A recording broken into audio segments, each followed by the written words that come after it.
시편 16편 말씀입니다. 구약 성경 812면입니다. 시편 16편 8절부터 11절까지 저와 성도님들 한 절씩 번갈아 가며 읽겠습니다. 내가 여호와를 항상 내 앞에 모심이요 그가 나의 오른쪽에 계심으로 내가 흔들리지 아니하리로다. 이러므로 나의 마음이 기쁘고 나의 영도 즐거워하며 내 육체도 안전히 살리니.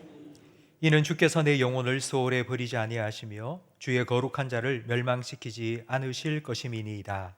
주께서 생명의 길을 내게 보이시니 주의 앞에는 충만한 기쁨이 있고 주의 오른쪽에는 영원한 즐거움이 있나이다. 아멘. 프랑스의 철학자인 파스칼은 모든 사람의 행동에는 한 가지 법칙이 있다고 말했습니다. 그 법칙이 기쁨의 법칙입니다. 사람이 어떤 행동을 하든지 그 행동의 원인, 동기는 바로 기쁨이라는 것입니다. 지구에는 중력의 법칙이 있고 사람에게는 기쁨의 법칙이 있습니다. 사람은 기쁨과 행복을 추구합니다. 사람 중에 아픔과 고통을 원하며 사는 사람은 없습니다. 그럼에도 불구하고 우리 주변을 돌아보면 기쁨을 누리며 사는 사람이 그리 많지 않은 것 같습니다. 그 이유가 무엇일까 생각을 해보니 다들 바쁘게 삽니다. 열심히 삽니다. 그래서 기뻐할 여유가 없습니다. 먼 훗날 기뻐할 것을 바라보면서 지금은 좀 참자, 지금은 힘들더라도 열심히 더 일하자라고 생각합니다. 내일의 기쁨을 위해서 오늘의 기쁨을 포기합니다. 그런데 이런 날이 한 주, 두 주, 한 달, 두 달, 한 해, 두 해 길어지면서 기쁨을 잃어버립니다.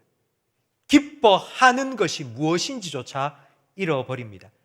마치 평생을 일하며 사셨던 아버지가 은퇴하고 난 후에, 퇴직하고 난 후에 나 이제 뭐 하고 살아야 될지 모르겠다 라고 하는 것처럼 뭘 해야 될지, 뭘 기뻐해야 될지, 어떻게 기뻐해야 될지를 모릅니다.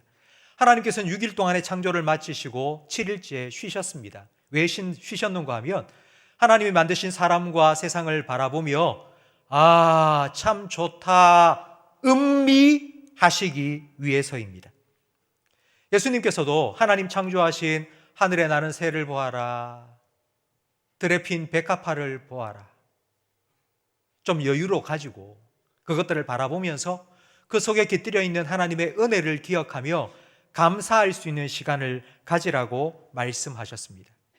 기뻐할 여유를 우리 현대인들은 갖지 않습니다. 그리고 두 번째는 기뻐할 이유를 찾지 않습니다. 어떤 한 사회학자는 지금 이 현대 사회를 불평사회라고 규정했습니다. 사람들이 얼마나 불평이 많은지요. 그런데 오늘날만 그런 게 아니라 처음부터 그랬습니다. 하나님께서 에덴 동산을 만드시고 아담과 하와에게 주시면서 99,999개 다 주시고 마음껏 누려라 하셨습니다. 딱 한 가지, 선악을 알게 하는 나무의 열매는 먹지 마라. 딱 한 가지 먹지 말라고 하셨습니다. 그런데 사람은 그 한 가지 안 주신 것 때문에 하나님 왜 이거는 안 주십니까? 왜 이거는 안 주십니까? 라고 불평하는 마음을 가집니다. 여러분 어떻습니까? 여러분은 긍정적인 생각을 많이 하십니까? 아니면 부정적인 생각을 더 많이 하십니까? 여러분은 말을 하실 때 긍정적인 말을 더 많이 하는 편입니까? 아니면 부정적인 말을 더 많이 하십니까? 넘어져서 발목을 부러뜨린 성도님을 신방한 적이 있는데요. 그분이 이렇게 말씀하시더라고요. 목사님, 이만한 게 감사합니다. 넘어질 때 손을 짚었는데 손목 안 부러졌고, 넘어지면서 머리를 안 부딪힌 것만 해도 얼마나 감사한지요. 다 하나님의 은혜입니다. 이게 성도의 능력입니다. 교회를 다니지 않고 예수님 믿지 않는 사람에게는 없는, 찾아볼 수 없는 능력입니다. 예수님께서는 밭에 감추인 보물을 발견하는 비유를 해주셨습니다. 세상을 살아가면 지난 한 주간 여러분의 삶을 한번 생각해 보십시오. 얼마나 많은 아픔과 슬픔이 있었습니까? 그런 수많은 아픔과 슬픔, 불평과 원망 속에 감추어 있는 감사거리를 하나씩 찾아서 참 하나님 감사합니다 라고 말할 수 있는 그런 기쁨이 여러분의 삶에 한 개씩 두 개씩 있기를 주님의 이름으로 축복합니다. 파스칼이 말한 기쁨의 법칙처럼 우리가 예수님을 믿고 신앙생활을 하는 이유도 바로 기쁨입니다. 많은 성도님들이 생각하는 것처럼 우리 신앙생활의 최종 목적지는 천국 아니겠습니까? 근데 요한계시록 21장에 보면 천국을 이렇게 표현합니다. 그곳에는 애통도 없고 눈물도 없고 아픔도 없는 곳이라고 합니다. 그러면 눈물도 아픔도 고통도 없는 대신에 천국에는 뭐가 가득할까요? 기쁨입니다. 그것들 대신에 기쁨으로 가득한 곳이기 때문에 그곳이 천국입니다.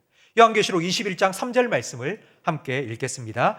보라, 하나님의 장막이 사람들과 함께 있으매 하나님이 그들과 함께 계시리니 그들은 하나님의 백성이 되고 하나님은 친히 그들과 함께 계셔서 모든 눈물을 그 눈에서 닦아주시니 다시는 사망이 없고 애통하는 것이나 곡하는 것이나 아픈 것이 다시 있지 아니하리니 처음 것들이 다 지나갔음이러라. 아멘. 천국은 하나님이 계시는 곳입니다. 그런데 하나님이 어떤 분인 거 아니? 우리의 눈물을 닦아주시고 우리의 아픔을 거두어 가시는 분이십니다. 그래서 천국은 기쁨이 가득합니다. 기쁨은 하나님의 속성입니다. 하나님은 기쁨의 하나님이십니다. 창세기 1장에 가장 많이 반복되어 나오는 말이 좋았더라, 좋았더라입니다. 7번이나 반복됩니다. 하나님은 좋았더라 7번이나 반복해서 말씀하셨습니다. 하나님의 형상을 따라 사람을 지으신 후에는 보시기에 심히 좋았더라 기뻐하셨습니다. 아담만 보고 하나님께서 기뻐하신 것이 아닙니다. 오늘 여러분을 향해서도 하나님은 기뻐하십니다. 우리 스바냐 3장 17절 말씀을 함께 읽겠습니다. 너의 하나님 여호와가 너의 가운데 계시니 그는 구원을 베푸실 전능자이시라. 그가 너로 말미암아 기쁨을 이기지 못하시며 너를 잠잠히 사랑하시며 너로 말미암아 즐거이 부르며 기뻐하시리라 하리라. 아멘. 성도 여러분, 이 말씀이 오늘 여러분에게 들려주시는 하나님의 음성으로 들려지기를 축복합니다. 이 하나님과 함께 있을 때에 우리도 기쁨을 누릴 수 있습니다. 우리가 참 잘 아는 찬양이 있죠. 사람을 보며 세상을 볼 땐 기쁨이 없습니다. 나의 하나님, 그분을 뵐 때 우리에게는 만족함이 있습니다. 기쁨이 있습니다. 나의 하나님 한 분만으로 우리는 기뻐할 수 있습니다.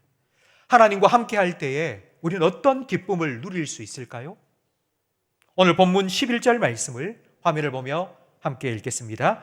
주께서 생명의 길을 내게 보이시리니 주의 앞에는 충만한 기쁨이 있고 주의 오른쪽에는 영원한 즐거움이 있나이다. 아멘. 시편 16편은 다윗의 시입니다. 다윗은 하나님과 함께 있을 때에 충만한 기쁨, 영원한 기쁨을 내가 누린다고 노래합니다. 기쁨이 다 같은 기쁨이 아닙니다.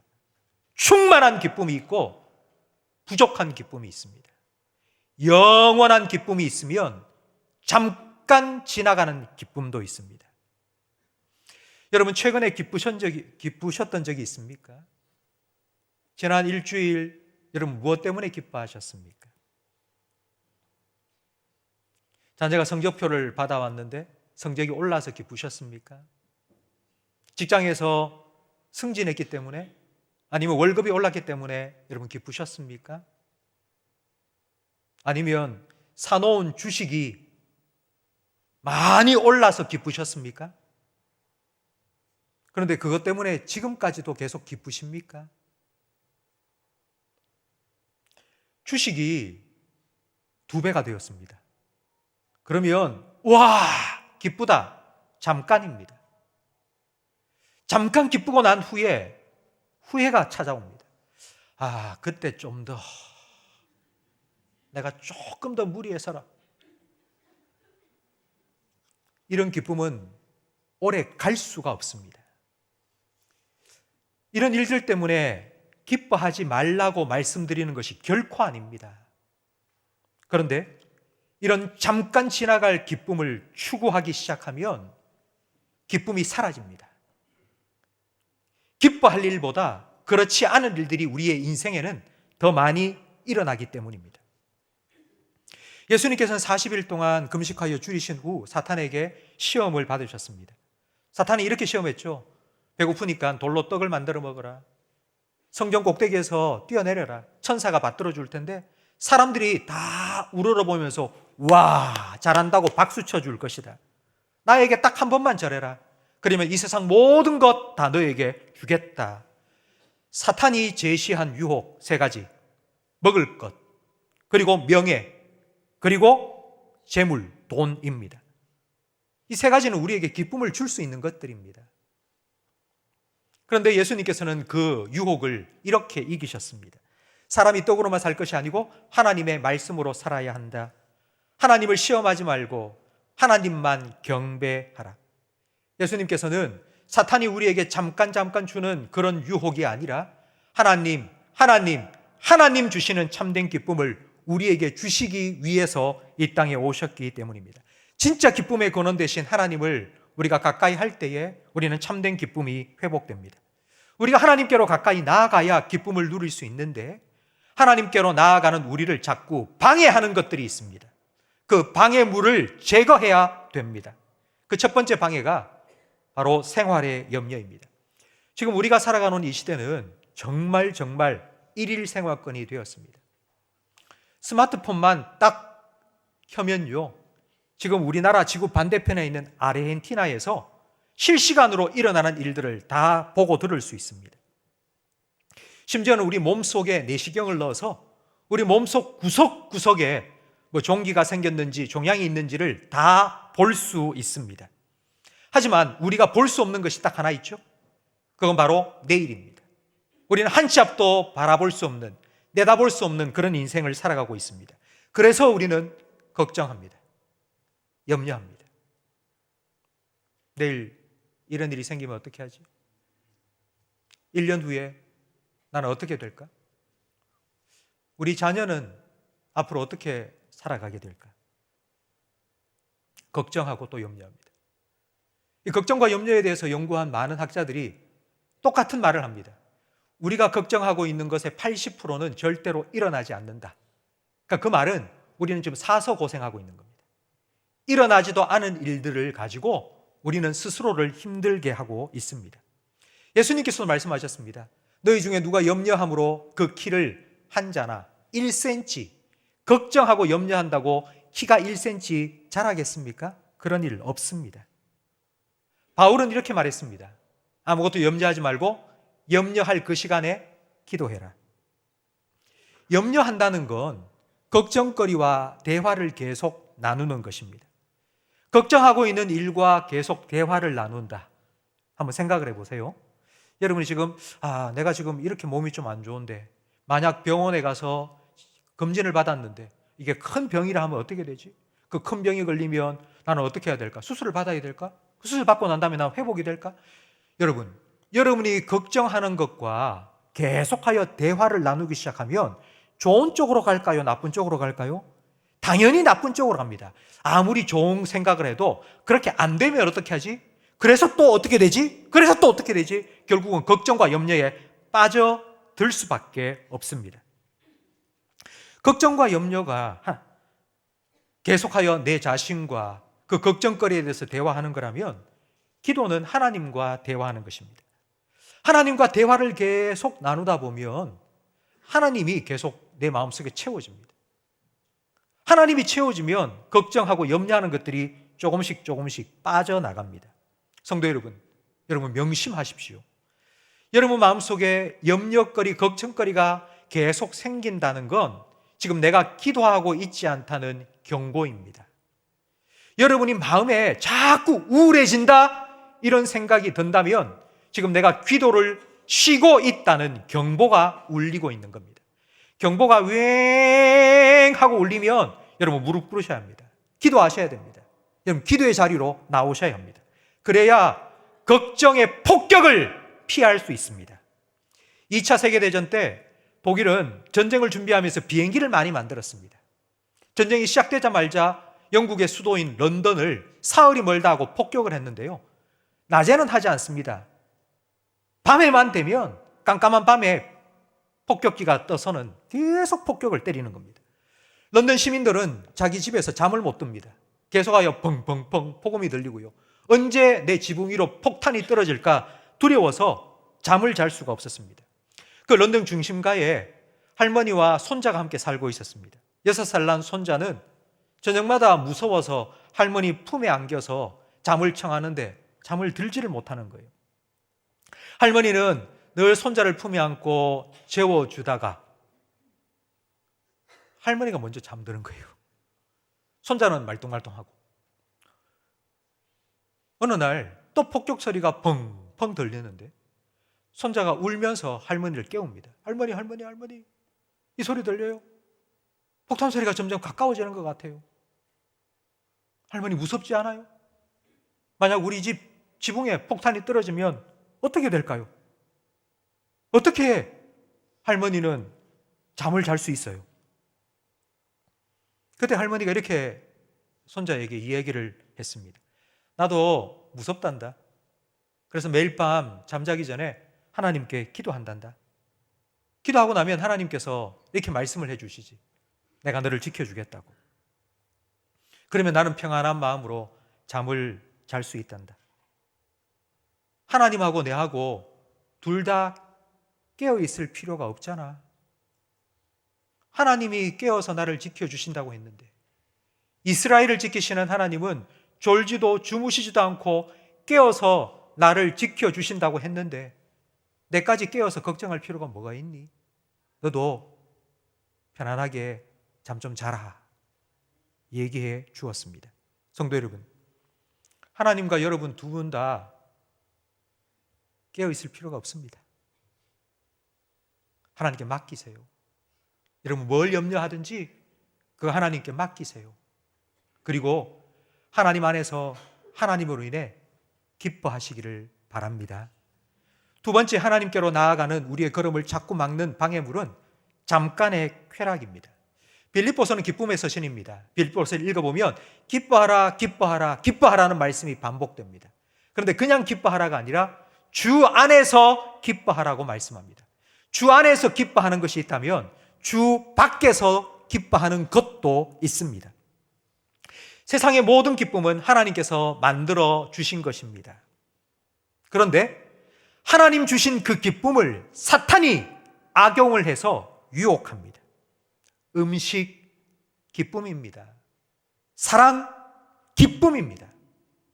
그런데 그 기쁨을 잘못된 장소에서 잘못된 방법으로 잘못된 사람과 누릴 때에 그게 바로 쾌락입니다.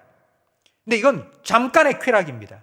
왜 잠깐의 쾌락이냐면 쾌락은 잠깐이지만 그 뒤에 따라오는 고통은 너무너무 길기 때문입니다.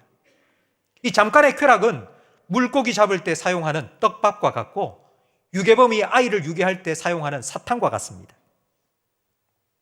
우리가 이걸 모르지는 않습니다. 다 압니다. 머리로는 다 아는데 우리 눈앞에 쾌락의 미끼가 왔다 갔다 하면 그냥 덥석 뭅니다. 왜냐하면 우리는 기쁨의 법칙에 지배를 받고 있기 때문입니다. 사람은 다 기쁨을 추구합니다. 근데 참된 기쁨, 하나님이 주시는 기쁨을 누리며 살았으면 좋겠는데 하나님 안에서 누리는 기쁨, 그게 너무 고리타분한 것 같고요. 그건 나하고 상관이 없는 것 같은 거예요.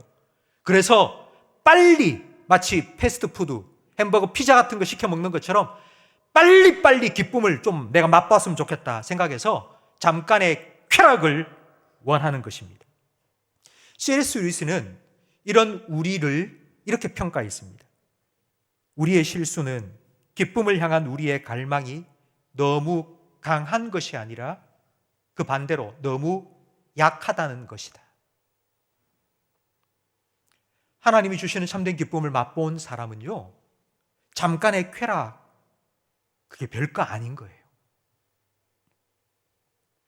참된 기쁨, 충만한 기쁨, 영원한 기쁨. 그 기쁨을 누리기 위해서는 훈련이 필요합니다. 제가 결혼을 하고 제주도에 신혼여행을 갔습니다. 신혼여행을 가서 3박 4일 동안 차를 렌트를 했습니다. 제 아내는 운전면허증은 있었는데 운전을 못합니다. 그때. 그래서 그 3박 4일 동안 아내한테 신혼 때에 어제 결혼식을 하고 이제 오늘 제주도에 와서 렌트를 해서 이제 운전을 당신이 못하니까 운전 좀 해라.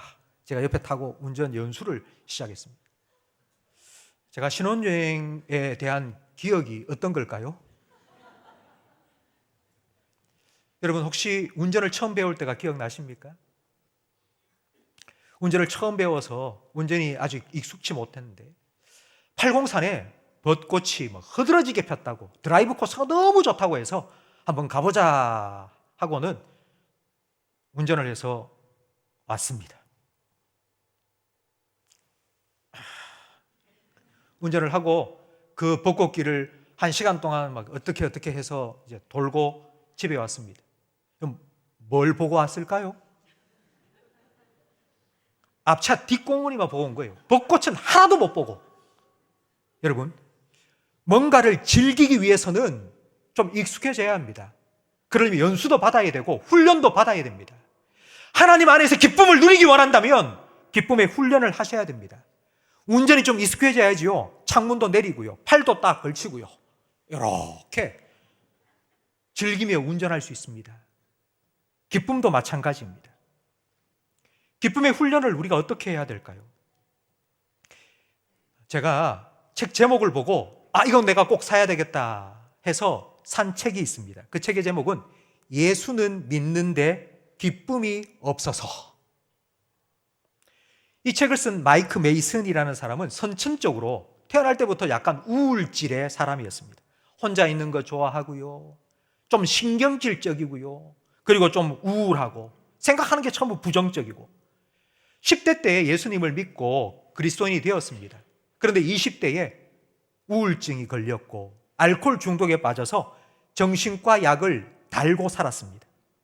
그런데 어느 날 교회 가서 예배를 드렸는데 목사님이 제가 오늘 설교하는 것처럼 기뻐해야 된다. 하나님이 우리한테 기뻐하라 하셨다. 이렇게 설교를 한 거예요. 내가 어떻게 기뻐하지? 나는 어떻게 해야지 기쁠 수 있지? 그리고는 석 달 동안 90일 동안 내가 기뻐하는 훈련을 좀 해야 되겠다 결심을 하고 매일 90일 동안 일기를 쓰기 시작한 거예요. 90일 동안 일기를 쓴 그 내용을 책으로 펴낸 게 예수는 믿는데 기쁨이 없어서라는 책입니다. 근데 거기에 자기가 제일 먼저 일기를 쓰면서 한 일이 무엇인가? 이렇게 말합니다. 감사할 일.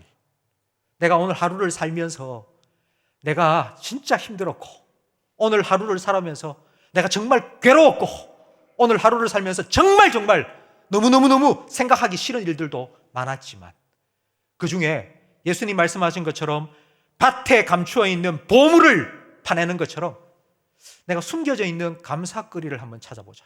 그래서 생각하고는 감사할 일들을 한 가지씩 찾아서 일기에 쓰기 시작한 것입니다. 그러면서 그 책에 이렇게 기록되어 있습니다. 저를 한번 따라 하시기 바랍니다. 감사는 기쁨의 되새김질이다. 저는 정말 이 표현이 너무너무 좋은 거예요. 성도 여러분, 여러분이 살아가면서 정말 기뻐할 일이 없는 날들이 분명히 있을 겁니다. 그러면 되새김질 하세요. 하나님께서 내게 어떤 은혜를 베푸셨는지를 여러분 또 생각하고 그날을 또 기억하면서 되새김질을 하세요. 꼭꼭 씹어서 그리고 그 하나님 때문에 기뻐하세요. 그러면 여러분 마음속에 기대가 생길 겁니다. 하나님께서 그때 그렇게 해주셨지. 그래, 하나님께서 앞으로도 내게 그렇게 은혜를 베푸실 거야. 그 하나님을 기대하며 기쁨을 다시 회복시켜 주실 줄로 믿습니다. 두 번째로 우리가 훈련해야 될 건 바로 예배의 훈련입니다. 오늘처럼 이렇게 예배를 드려야 합니다. 네, 여러분, 오늘 이 예배에 나오신 여러분 중에는 정말 예배를 드려야 되겠다, 이런 마음으로 오신 분들도 있으시지만 또 일요일이 됐네, 그렇게 오신 분들도 아마 계실 겁니다. 우리는 예배에 대해서 이렇게 생각합니다. 우리 예배는 내가 하나님을 기쁘시게 해드리는 거다, 이런 생각을 할 수 있는데요, 과연 우리가 어떻게 해야지 하나님을 기쁘시게 할 수 있겠습니까? 우리가 어떻게 해야지 하나님을 기쁘시게 해드릴 수 있겠습니까? 우리가 뭘 하나님께 드리면 하나님이 기뻐하시겠습니까? 천천의 순양과 만만의 강물과 같은 기름을 하나님께 드린들 기뻐하시겠습니까? 내 몸에서 태어난 내 자식을 하나님께 번제로 바친다고 하나님 그걸 기뻐하시겠습니까? 우리가 뭘 해야지 하나님 기뻐하시겠습니까? 하나님이 기뻐하시는 예배는요, 우리가 하나님을 기뻐하면서 드리는 예배입니다. 하나님, 난 하나님이 너무 좋아요. 지난 한 주간도 나와 함께 해주셨고 내 걸음을 인도해 주셨고 여기까지 오게 해주셨네요. 그래, 하나님 난 너무 좋아요. 그렇게 하나님을 기뻐하는 마음으로 드리는 예배를 하나님은 가장 기뻐하십니다. 예배는 우리가 하나님을 기쁘시게 하는 게 아니고요, 하나님 때문에 기뻐하는 것이 예배입니다.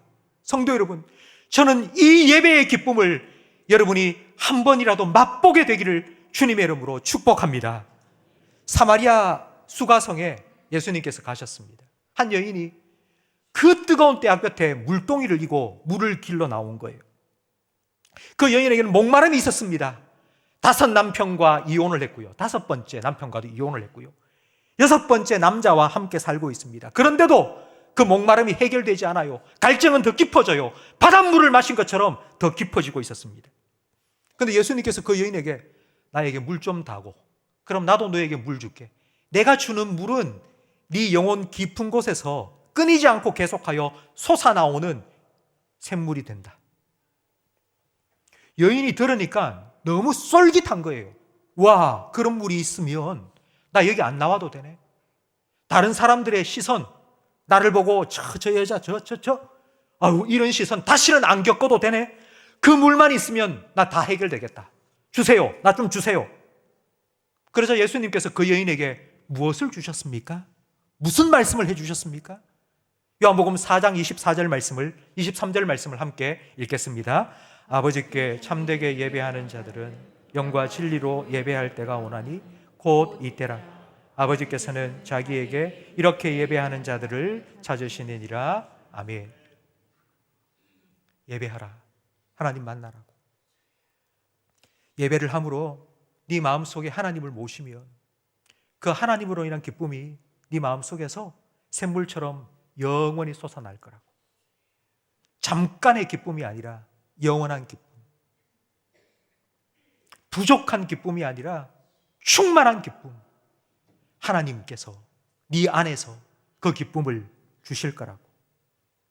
예수님을 만난 이 여인은 자기를 그렇게 멸시하고 정말 벌레 보듯이 쳐다보는 그 사람들이 있는 동네로 뛰어들어갔습니다. 그리고는 그 사람들에게 이렇게 말합니다. 내가 예수님 만났는데 예수님께서 내게 영원한 생명을, 영원한 생수를 내게 주셨다고. 그 예수님이 주시는 내가 기쁨을 내가 맛보게 되었다고. 그 사람들을 붙잡고 그렇게 기뻐하면서 내가 예수를 만났다고, 내가 구원자를 만났다고. 성도 여러분, 이 예배의 회복이, 이 기쁨의 회복이, 이 여인의 이 기쁨의 감격이 저와 여러분의 것이 되기를 예수님의 이름으로 축복합니다. 우리는 늘 하나님의 뜻이 내 삶에 이루어지기를 기도합니다. 하나님의 뜻대로 되게 해주세요. 하나님의 뜻이 이루어지게 해주세요. 그 하나님의 뜻이 과연 무엇일까요? 성경에 가장 명시적으로 분명하게 드러나 있는, 우리에게 분명하게 말씀해 주신 하나님의 뜻이 있습니다. 데살로니가전서 5장 16절 말씀에 하나님의 뜻은 항상 쉬지 말고 범사에, 제일 첫 번째는요, 항상. 우리가 어떻게 항상 기뻐할 수 있겠습니까? 어떻게 항상 기뻐할 수 있겠습니까? 하나님이 항상 우리와 함께 하시니까요. 하나님이 나와 함께 하시니까요. 그 하나님께서 나와 함께 하시기 위해서 하나님께서는 예수님을 나를 위해 십자가 위에 내어주시고, 하나님과 나 사이를 막고 있는 모든 죄의 담을 십자가 위에서 허무시고요, 나와 영원히 함께 하겠다는 약속을 지켜주셨습니다. 그래서 우리는 하나님 안에서 항상 기뻐할 수 있습니다. 성도 여러분, 항상 기뻐하라는 것이 저와 여러분을 향한 하나님의 뜻입니다. 하나님의 뜻은 누구도 막을 수 없습니다. 반드시 그 하나님의 뜻은 우리의 삶에 이루어집니다. 이번 한 주간 저는 이 하나님을 기대하며 여러분이 사시기 바랍니다. 오늘 말씀을 생각하시면서 하나님 안에서 하나님 주시는, 하나님으로 인한 참된 기쁨을 여러분 많이 찾으세요. 기뻐하는 훈련을 하세요. 그리고 여러분의 그 기쁨이 여러분과 함께 살아가는 여러분의 아내에게, 여러분의 남편에게, 여러분의 아들, 딸들에게 흘러가기를 바랍니다. 여러분 때문에 힘들고 아프고 고통당하고 슬퍼하는 그런 가족들이 아니라 나 때문에 기뻐하고 즐거워할 수 있는 그런 하나님의 뜻이 우리의 삶에 이루어지기를 예수님의 이름으로 축복합니다.